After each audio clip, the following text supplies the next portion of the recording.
So imagine the shock when a trillion-dollar friendship, a bond forged through world wars and decades of integrated trade, is treated like a common bargaining chip in a high-stakes game of chicken. Donald Trump has once again set his sights on Canada, escalating tariff threats and hurling accusations of disloyalty at America's closest economic partner, but this time, the revelation that has sent shockwaves through Washington isn't just the threat itself, it's the cold, calculated response from across the border. Prime Minister Mark Carney has chosen a path that contradicts every expectation of political theater. Refusing to match chaos with chaos, it is honestly hard to believe that a relationship this vital was being pushed to the brink of a fracture inside America. Political culture itself, this isn't just about softwood, lumber, or automotive parts. We are talking about a fundamental recalibration of how power and leadership work in an interconnected world. And trust me, the consequences of this volatility are beginning to send a bill to ordinary lives that will be impossible to ignore. Let me fill you in on what's been happening lately. Donald Trump's approach to Canada has been consistent in its unpredictability. From the moment he first suggested near universal tariffs on goods from our northern neighbor, he has treated the U.S.-Canada relationship as if it were an adversary.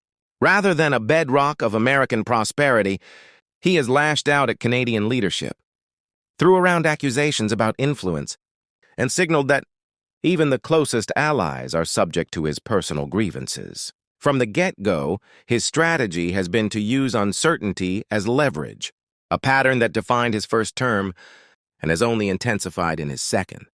Whether it was steel, aluminum, or the very framework of the USMCA, the defining characteristic has been a demand for submission through intimidation, but here's where the rubber meets the road. We are now months into a sustained trade crisis, where essential supply chains are on hold. Energy manufacturing and agricultural flows are getting slashed by the friction of new costs. Workers and small business owners in the Midwest and the Sun Belt are left in the lurch as the very stability they rely on vanishes, and this mess is unfolding because the administration is at a standstill, with a Canadian government that has decided to stop playing the game of theatrical escalation. And guess who's stuck right in the middle? Yep, the American worker. They are supposed to be protected by America First policies. But here's the kicker. The president isn't interested in the boring, effective work of coordination. He wants a spectacle. And before we go any further, let's be real for a second. You cannot bully your way through a trillion-dollar trading relationship without hitting your own people first. Now back to the matter at hand. Reports from early December revealed just how frustrated the White House has become. With Canada's refusal to flinch, Trump has labeled Mark Carney's measured diplomacy as a form of manipulation and even went as far as to suggest that Canadian communication with American audiences is a threat to national sovereignty. Talk about strong words, and essentially, the administration is calling for total submission, labeling any partner that seeks alternative alliances or hedges against American volatility as disloyal. And this wasn't a private conversation. The president made sure to air his grievances publicly, making it clear that he views restraint as an insult. This announcement sent shockwaves through the Republican establishment because it raised a terrifying question. If the president could turn against our most integrated partner, what did that mean for the predictability of the entire global economic system? Now, this isn't the first time we've seen this. The president's loyalty really only extends to his own narrative. Whenever someone stops being useful or dares to prioritize stability over spectacle, he's quick to turn on them. We've spotted this pattern time and time again. Just think about how he turned on Jeff Sessions after he recused himself, prioritizing a personal sense of betrayal over the functioning of the Justice Department. Then there is Bill Barr, who is discarded the moment his findings didn't align with the desired political outcome. And let's not forget Mike Pence, who faced a campaign of public pressure for simply following the constitutional process. Now it looks like the entire nation of Canada is in the hot seat. This pattern is becoming all too familiar. You can provide the U.S. with 60% of its imported oil and serve as its largest export market. But the moment you refuse to be a personal bargaining chip, you are tossed aside without a second thought. So what did Canada do to tick him off? Well, it all boils down to Carney's refusal to participate in the chaos. The impasse happened because the White House wanted immediate, theatrical concessions on border security and trade deficits, while Carney was trying to maintain a rules-based, predictable framework ultimately. The relationship just fractured, since the administration was unwilling to value coordination over intimidation, as Prime Minister Carney decided to take a deliberately boring stance. He de-escalated risk and refused to respond to insults with more insults. His approach seemed to be just risk management. Diversify trade, seek alternative alliances, and reduce exposure to American mood swings. At first, some in the GOP seemed to appreciate the necessity of keeping the border open. They understand that the restaurant owner in Florida and the supplier in the Midwest depend on this flow, but as the crisis dragged into December, the consequences of this leaking power became visible. While Canadian leaders were steadfast in their restraint, the American public began to feel the pinch of rising prices and disappearing ships. This was the moment the president began to sweat a little. He values the appearance of dominance above all else. He doesn't want to be tied to an economic slowdown. That is clearly self-inflicted. And then Carney made a move that, according to the White House, was a serious misstep. He spoke directly to the American people about the reality of economic interdependence. In the administration's eyes, this wasn't communication. It was subversion. Any ally who dares to explain the cost of tariffs to American voters is instantly labeled a traitor. Now here's where it gets interesting. This left the Republican Party in a tight spot. On one side, they need the president's base to maintain their positions. The support base will drop them like a hot potato if the loyalty signal is lost. And on the flip side, they actually have to govern a country whose economy is a deeply integrated system of energy, finance, and manufacturing. That means figuring out how to prevent empty hotel rooms in Florida and quiet factories in the Rust Belt. The tricky part is that solving these problems requires exactly what the president hates: compromise and a return to predictable rules. So they are caught in a bind, and they can either keep cheering for disruption, which only makes the economic damage worse, or they can do their jobs and protect the livelihood of their constituents, which will definitely make the president turn against them. It's a tough situation, and that's the mess the administration creates for its own leaders. The president demands total loyalty to his volatility, but then points fingers. When the volatility predictably causes a slowdown, this whole scenario is causing major stress within the GOP. If the president is willing to publicly undermine our closest ally, every member of the party is left wondering if they're the next target for a grievance-driven primary challenge. Those moderates, who are trying to balance economic reality with political survival, are now worried sick about being tossed under the bus. Meanwhile, the populist faction believes the problem isn't the tariffs, but that they aren't tough enough.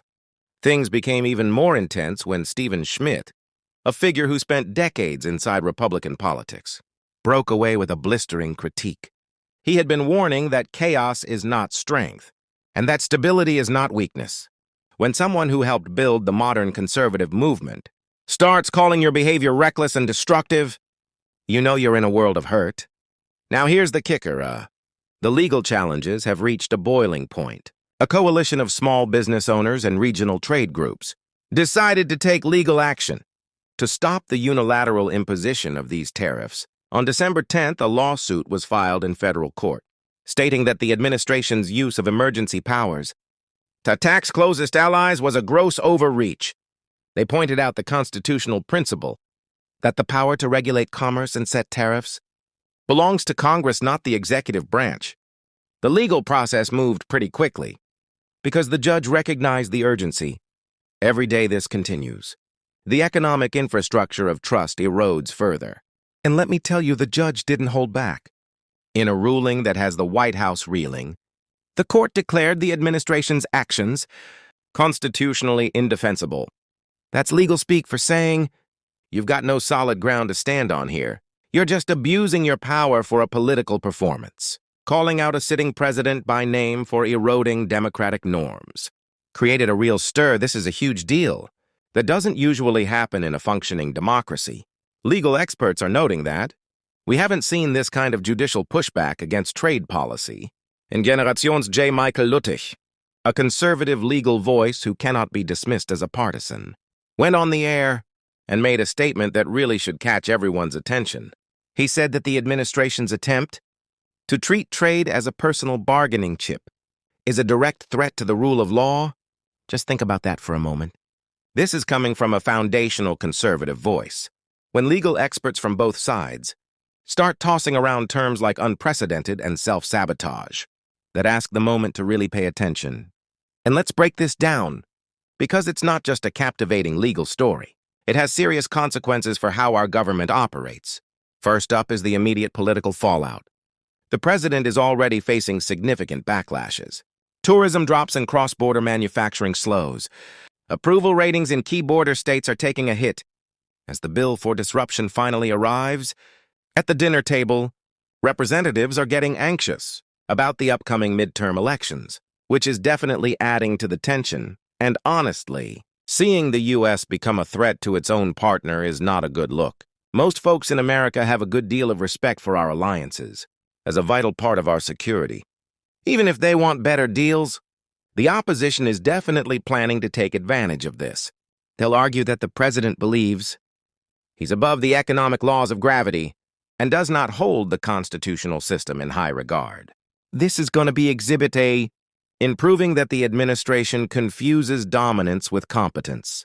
Now let's touch on what this means for our institutions. The civil servants and trade officials have been working hard to keep the USMCA alive, wanting it to be viewed as above partisan influence. But by turning trade into a spectacle, the administration has waded right into a crisis of credibility. If we stay silent while these norms are brushed aside, our own standing in the world takes a permanent hit. This situation shines a massive spotlight on the core principle at stake: stewardship versus domination.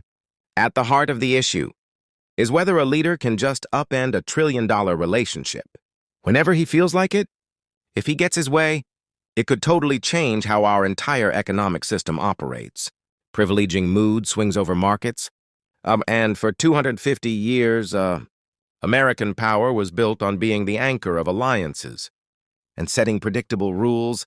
But this president has always been uncomfortable with those limitations. He craves total control if this violation is allowed to stand. It's a significant boost to a model of power that treats volatility as a weapon. That's a dangerous precedent. That won't just disappear when he leaves office. It becomes our new unstable reality. Democracy relies on the assumption that people in power will play by the rules even when it's inconvenient. And when those norms crumble, prosperity starts to falter right along with them. Looking ahead to the next election cycle, it's clear that the narrative being set now is bound to influence how things go. If the story playing out is one of a leader battling every institution and coming out on the losing side of an economic slowdown, that spells trouble for his party. Voters usually don't reward chaos and dysfunction. Once the cost shows up in their own bank accounts, they want stability and competence, qualities they are increasingly seeing reflected in the adult, in-the-room approach coming from the North. Right now, the White House isn't offering either, so expect to hear a message focused on a return to normal governance. After years of being told that breaking things was the point, there are folks who believe that if we just respect our allies, the system might actually start working again. That message might just hit home for a lot of voters, including some who once cheered for the disruption. So here's the deal.